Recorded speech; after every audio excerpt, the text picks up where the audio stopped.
Enzo Recto, kalaban ang katiwalian at kasinungalingan, kakampi sa katotohanan at kabutihan. Sa ngayon lumabas na yung balita. May artikulo na ang bilyonaryo. May artikulo na si dating speaker Martin Romualdez. Ito mga kabunyog. Ayan. Arroyo Romualdez camps allegedly behind impeachment bid versus Boying Rimulya. July 5, 2026. Sa abogado.com.ph yan, article na yan. Binasa ko yung buong article mga kabunyog.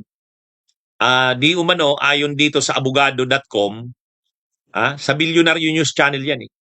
Ang nasa likod daw ng gumugulong na ngayon na impeachment kay Boying Rimulya ay itong sila Arroyo at saka si Romualdez. Ano naman ang interest ni Romualdez? Bakit gusto niyang ma-impeach si Ombudsman Boying Rimulya? Direkta na kasi talaga ang mga statements ng Ombudsman eh.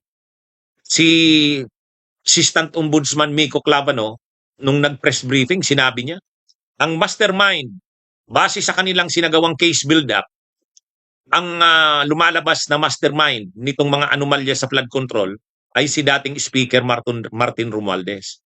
So ano yan mga kabunyog? Yan yung sabi ng Assistant Ombudsman na si Miko Clavano. Siyempre, itong si Ombudsman Boying ay itong si dating Speaker Martin Romualdez, makapangyarihan yan. Napakaraming kongresista yan na mga kakampi. Maraming kakampiyan na kongresista. Dati siyang speaker. At saka, ang pinakamalakas na partido dyan sa kongreso, sa kamara, ay ang Lakas CMD. Ang pinakamatataas na officials ng Lakas CMD ay itong si Gloria Arroyo at saka si Romualdez. So ibig sabihin, papagalawin nila ngayon. Ang mga kongresista sa partido nila. Ngayon, bakit kaya nagkaisa ngayon itong si Romualdez at saka si Gloria? Ay di ba identified kay Sara Duterte si Gloria? Hindi, unang-una magkasama yan sa iisang partido, yung Lakas CMD.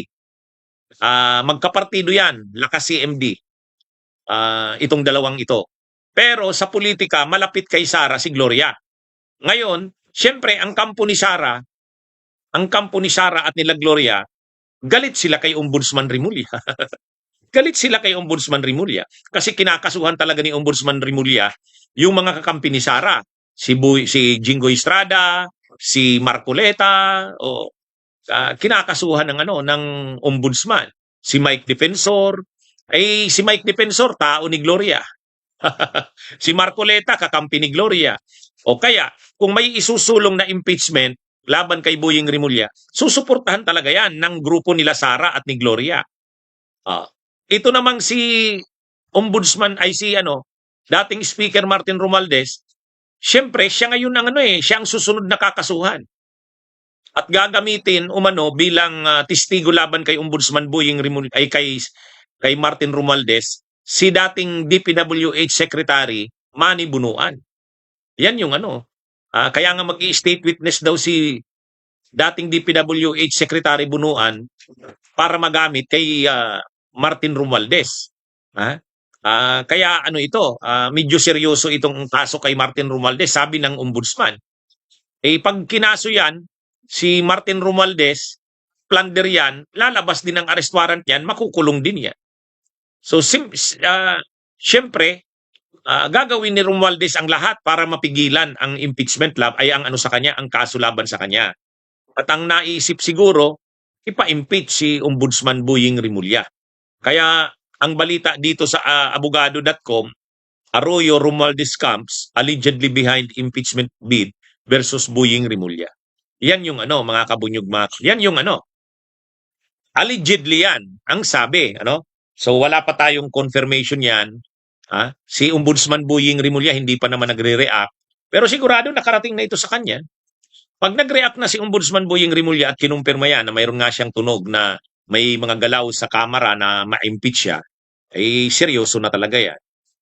Sa ngayon, mga bali-balita ito, kaya lang nagiging seryoso. Araw-araw nagiging seryoso At saka isa pa diyan, mga kabunyog, mga kababayan, kakasuhan na kasi. Kakasuhan na rin ng ombudsman hindi lang si Martin Romualdez, pati yung mga kongresista na tinatawag na contractors. Contractors, yung mga kongresista na contractors. Halimbawa, yung Congressman Rivera ng Tarlac, yung Congressman na Ang ng Uswag Ilonggo. Kakasuhan na eh. May nasa preliminary investigation stage na. Pagkatapos ng preliminary investigation, pagkatapos niyan, kapag ang finding ay may probable cause, isasampa na yan sa Sandigan Bayan na naman.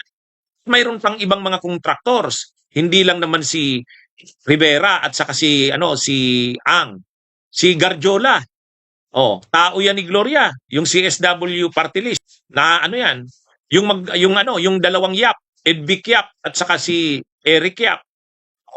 Maraming makakasuhan. Kaya syempre gagalaw itong mga kongresista na wag silang makasuhan. Kaya kumbaga, syempre gagawa ng hakbang ang mga tinatamaan ng ginagawa ni Ombudsman Boying Rimulya. Kumbaga si Gloria, si Romualdez at yung mga kongresista na binabanggit na iniimbestigahan na at posibleng makasuhan ay gumagalaw ngayon. Ang kailangan lang naman na kongresista para masulong ang impeachment ni Boying Rimulya, 106. 106 lang. Medyo madali ang matipon nila. Kaya medyo talaga ito. Ang lang naman diyan, ang totoo lang diyan, pinipigilan ng mga kongresista na may makasuhan mula sa kanila. Kumbaga sa kanila, okay lang nakasuhan mo na yung mga DPWH, okay lang nakasuhan mo yung mga senador, pero wag lang yung mga kongresista. Kaya lang, hindi naman pwede. Kaya nga sinasabi ng selective justice. Bakit mga senador? Mga senador lang. Ay ngayon, pinapakita ni Ombudsman Boying Rimulya, hindi totoo ang selective justice na sinasabi. Kasi ito ngang si dating Speaker Martin Romualdez, makapangyarihan yan, pero kakasuhan. Kaya paano naman masasabing selective justice yan? Kaya lang, mabigat nga yan para sa mga kongresista. Ayaw nila na makasuhan sila eh. Ayaw nila.